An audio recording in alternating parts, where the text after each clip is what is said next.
حضرت جنید بغدادی دجلہ کے کنارے جا نکلے اور آپ کے شاگرد بھی تھے آپ کے ساتھ، تو وہاں بہلول ملے۔ بہلول ایک مجذوب تھے، تو کہا کہ چلیے ان سے زیادہ بات کرتے ہیں۔ تو شاگردوں نے کہا یہ تو ایک دیوانہ شخص ہے اور آپ اس سے کیا ملیں گے؟ آپ اتنے پڑھے لکھے عالم اور اتنے بڑے فقیہ اور صوفی، اور ایک دیوانے شخص سے آپ ملیں گے؟ دنیا اس کو دیوانہ کہتی تھی، بہلول دیوانہ۔ لیکن سادی بولے کہ سادیا نزدیک رائے عاشقاں، خلق مجنو نندو مجنو عاقل است، اصل تو عاقل یہ لوگ ہیں۔ تو خیر حضرت جنید بغدادی گئے اور بہلول کو سلام کیا، کہا کہ آپ کون ہیں؟ تو کہا میں جنید بغدادی ہوں۔ تو کہا کیا کرتے ہو؟ کہا کہ میں پڑھنے پڑھانے کی ذمہ داریوں میں لگا ہوں۔ تو آپ نے فرمایا کہ کھانے کے آداب جانتے ہو؟ تو کہا کہ ہاں، ہاتھ دھوئے جائیں، بسم اللہ شریف پڑھی جائے، چھوٹا لقمہ لیا جائے اور چبا چبا کے کھایا جائے، اور اس کے بعد الحمدللہ کہا جائے۔ تو بہلول کہنے لگا کہ میں تو آپ کو بہت بڑا عالم سمجھتا تھا، آپ تو کھانے کے ادب کو بھی نہیں جانتے۔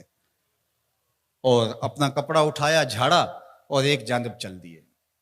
شاگردوں نے کہا ہم نے آپ کو کہا تھا کہ اس شخص کے پیچھے جانے کا کیا فائدہ، یہ تو دیوانہ شخص ہے۔ تو کہا نہیں میں اس کے پیچھے چلتا ہوں۔ پھر آپ اس کے پیچھے بھاگے۔ تو پھر بہلول نے پلٹ کے دیکھا، کہا کہ کون ہو؟ کہا کہ میں جنید ہوں، آپ کو ملنے آیا ہوں۔ تو آپ نے پھر ایک سوال کیا، گفتگو لمبی ہو جائے۔ تیسری مرتبہ بھی جب وہ اپنا دامن چھاڑ کے گزرے تو پھر آپ آگے بڑھے۔ انہوں نے پوچھا کون ہو؟ انہوں نے کہا کہ میں ایک عام سا شخص ہوں، تو آپ کے پاس جو ہے وہ سیکھنے آیا ہوں۔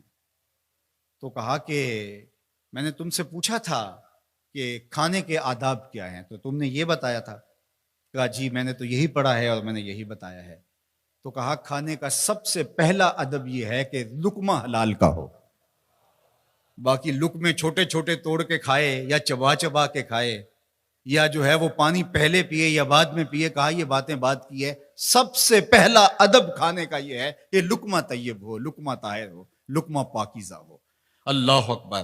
تو ہمارے رب نے ہمیں پاکیزہ رزق کھانے کی تلقین فرمائی ہے۔ تو اللہ کے محبوب علیہ السلام نے اس شخص کا ذکر کیا جو لمبا سفر کر کے آیا اور وہ کعبۃ اللہ کے سامنے کھڑا، وہ اللہ تعالیٰ جل شانہ کو پکارتا ہے اور کیا کہتا ہے؟ یا رب یا رب۔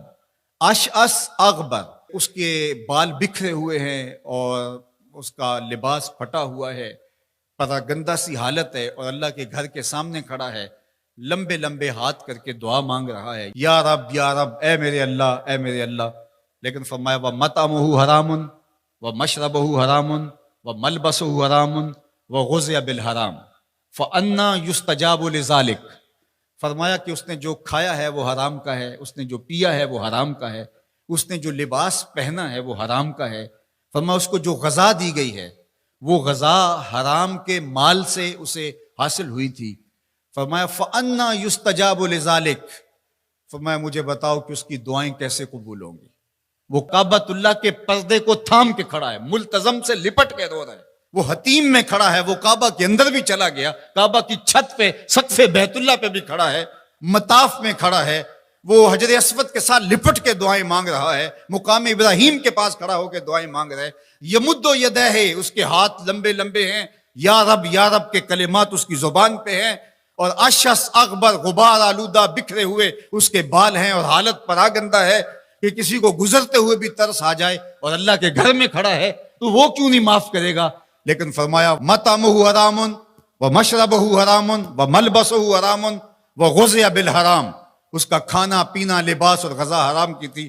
فأنیٰ یستجاب لذالک، اس کی دعائیں کیسے قبول ہوں گی؟ بلکہ علماء نے لکھا کہ جو شخص حرام کمائی کھاتا ہے اس کی اپنی دعائیں تو قبول نہیں ہوتی، نیک لوگوں کی دعاؤں سے بھی اس کا حصہ نکال دیا جاتا ہے۔